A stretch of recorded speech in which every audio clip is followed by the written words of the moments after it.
Good afternoon. My name is Charlie Baum, and we're going to continue our discussion of perfectly competitive firms by determining the rule that will identify whether a perfectly competitive firm should produce in the short run when it's incurring a loss. You may recall that in the short run, it's possible for a perfectly competitive firm to be incurring a loss. This raises the question of whether the firm should produce at all or whether it should shut down in the short run. What's important to realize, though, is that the firm in the short run has fixed inputs and variable inputs, and the fixed inputs have already been purchased, and so the firm must pay for its fixed inputs even if it shuts down. These are referred to as sunk costs. These are costs that are going to be incurred even if the firm is incurring a loss in the short run. Since these costs have already been incurred, they can be treated as sunk costs and should be irrelevant to decision making. What this means is whether a firm should shut down or not in the short run is going to depend on variable cost. For example, if a firm is incurring losses in the short run, then it should still produce if price is greater than average variable cost. This is because in the short run, if price is greater than average variable cost, the firm is earning enough money to pay for all of its variable expenses, with some money left over to at least begin paying for some of the fixed costs of production. But if price is less than average variable cost, then the firm should shut down in the short run and produce nothing.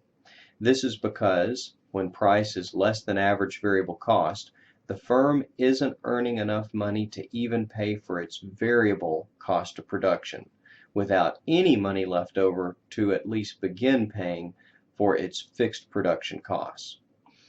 If the firm shuts down in the short run, it will incur a loss, and the loss that it incurs will equal its fixed costs of production. But if price is less than average variable cost, then it would lose even more money by producing in the short run. The firm would lose all of its fixed production costs and some variable production costs as well. Let's look at this in a graph. The firm is going to maximize profit by producing that quantity where price equals marginal cost. This is true as long as price is greater than average variable cost. So for example, at all prices greater than P min, the firm would produce the quantity where the price intersects the marginal cost curve. So at any price greater than P min, the firm would produce that quantity where the price level intersects the marginal cost curve. But for any price that's lower than P min, the firm should shut down and produce zero. Again, the shutdown point is the minimum point on the average variable cost curve. For any price above P min, the firm should produce that quantity indicated by the marginal cost curve. But for any price below P min, the firm should shut down. Essentially, this means that the firm's short-run marginal cost curve is going to be the red marginal cost curve for all prices above P min and should be zero for all prices below P min. So what I've highlighted in red ends up being the firm's short-run supply curve. It is the marginal cost curve for all prices above P min and zero for all prices below average variable cost. You'll see that on the next slide.